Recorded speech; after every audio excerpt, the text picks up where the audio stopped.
ప్రభువా, పరిశుద్ధుడా పరిశుద్ధుడా పరిశుద్ధుడా, నీ ఘనమైన నామానికి వందనాలయ్యా, స్తుతులు స్తోత్రాలయ్యా. ఇదిగో నాయన, ఇప్పటి వరకు మొదటి మాట నుంచి 6 మాటల వరకు మాట్లాడిన దేవా తండ్రి నాయన, ఇదిగో ఆ మాటలు తండ్రి మేము జ్ఞాపకం తెచ్చుకునేటట్టు మాకు దీవించనైనా. మర్చిపోయేవాళ్ళం కాకుండా విని అటు మర్చిపోతున్నావు నాయన. దేవా నీకే వందనాలనైనా, స్తుతులు స్తోత్రాలనైనా. 7 మాట మాట్లాడే బిడ్డను గాడ తండ్రి నాయన, ఆ బిడ్డ నోటికి నువ్వు బోరగా ఉండు నాయన. ఆ బిడ్డకి శక్తిని బలాన్ని దయచేయనా తండ్రి నాయన. నీకే వందనాలనైనా, స్తుతులు స్తోత్రాలనైనా. దొంగ అయితే ఎలామా ఆయన మారు మనసు పొందినాడు దేవా, అదేవిధంగా మేము కూడా మారు మనసు పొంది నీ నిత్యరాజ్యంలోకి మమ్మల్ని వారసులుగా చేసుకున్నా తండ్రి. నీకే వందనాలు, స్తుతులు స్తోత్రాలయ్యా. యేసు నామంలో తండ్రి నాయన అతి మిక్కిలినంగా అడివేడుకుంటున్నా పరమ తండ్రి, ఆమేన్.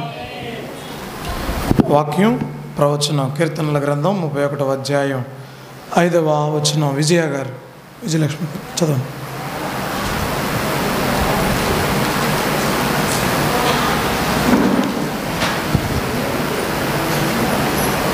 కీర్తన గ్రంథము 31వ అధ్యాయము 5వ వచనం. నా ఆత్మను నీ చేతికి అప్పగించుచున్నాను, యెహోవా సత్యదేవా, నన్ను విమోచించువాడవు నీవే. ఆమేన్. నెరవేర్పు, దాని యొక్క నెరవేర్పు లూకాసు వార్త 23వ అధ్యాయము 46వ వచనం. అప్పుడు యేసు గొప్ప శబ్దంతో కేకవేసి, తండ్రి, నీ చేతికి నా ఆత్మను అప్పగించుకొనుచున్నానను ఆయన ఇలాగు చెప్పి ప్రాణము విడిచెను. ప్రార్థన చేసుకుందాం. అన్నాత తండ్రి ప్రభువా దేవా యేసయ్యా, నీ స్తోత్రాలు నాయన. ప్రభువా ఇదిగో నాయన, 7 మాటలు పలికిన బిడ్డను కాసి కాపాడి రక్షించిన ఆయన.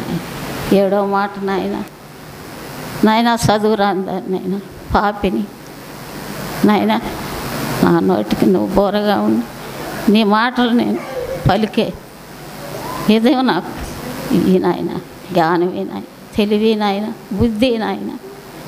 యేసయ్య చదువు నేర్పిలేదు నాయన. చదువు లేని వాళ్ళని, పామరులు, పాపులు నాయన, పక్షులు నాయన కాచి కాపాడి రక్షించిన నాయన. యేసయ్య నీ పరలోక మర్మాలు మాకు నేర్పించిన ఆయన. 7వ మాట నాయన నా నోటకు పలికించిన ఆయన. యేసయ్య ఇదిగో నాయన, ఈ పాపిని క్షమించిన ఆయన, ఈ పాపిని క్షమించిన ఆయన. ఇక్కడ నిలబడే నీ మాట చెప్పేదానికి కూడా అర్హులం కాదు నాయన. నీ మాట చెప్పాలని నేను ఆశపడ్డాను నాయన. ఆశపడ్డ ప్రాణం చూపించపరిచే దేవుడి నాయన. నా జ్ఞాపశక్తి నాయన. యేసయ్య నిన్ను అడిగి ఏడుకుంటున్నాను పరమ తండ్రి. యేసయ్య పలికిన 7వ మాట, తండ్రి నా ఆత్మ నీకు అప్పగిస్తున్నానని 7వ మాట పలికిన. యేసయ్య పడ్డ శ్రమలు, కష్టాలు, యెరూషలేము పొరి మీదలో ఆయన్ని ఈడ్చి కొట్టి, ఆయన ముసుకేసి ఒకటి దాకా 40 దెబ్బలు ఆయన్ని కొట్టి, ఆయన చెంప వెంట్రుకలు పెరికి మఖాన్ని ఉమ్మి వేసి, ఆయన ఈపన 4 ఏళ్ళు సార్లు దున్నినట్టుగా పెరికి ఆయన రక్త విందం పారుతూ ఉంటే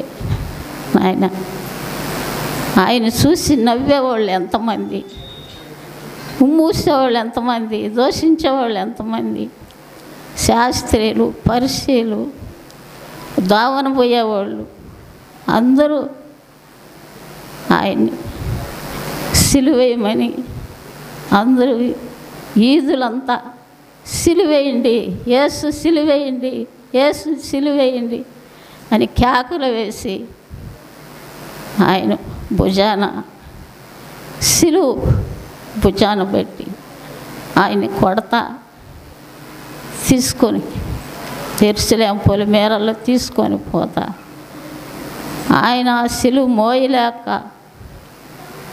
ఆయన తడబడతాడు.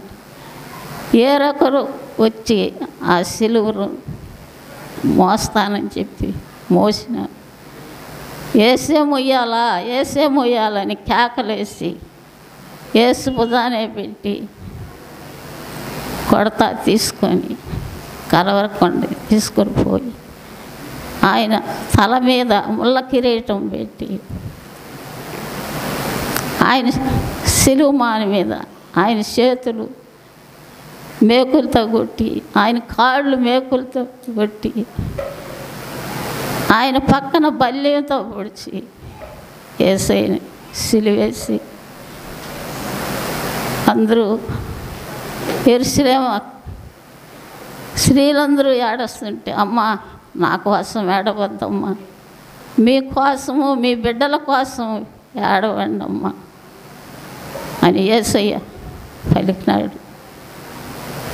ఆ సిలువలో ఆయన పక్కన బల్లంతో పొడిస్తుంటే నీరు రక్తము కారింది.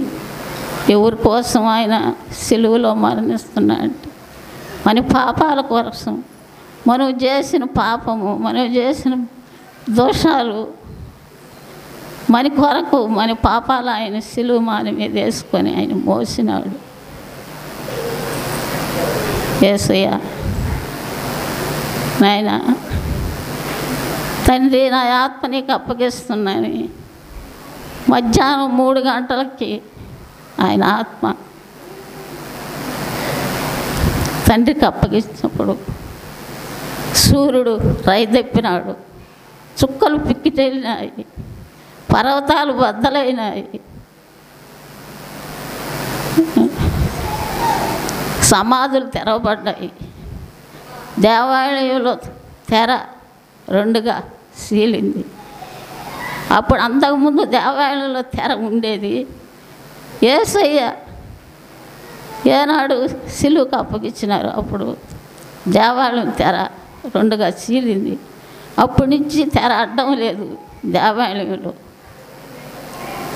తండ్రి అప్పుడు నాయన యేసయ్యని దించి యోహాను గారు అందరినీ అడిగినాడు ఆయన సమాధి చేయాలని.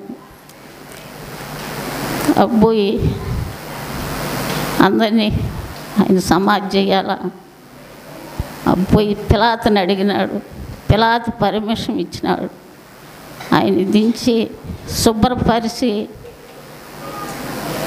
ఆయన అత్తరు పన్నీరు పోసి ఆయన సమాధి చేసి ఆయన గొలుసులతో బిగించి ఆయన సమాధి చేసినారు.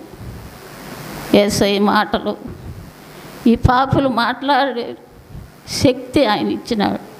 ఇక్కడ నిలబడుకునే భాగ్యం ఆయన వేసేసినాడు.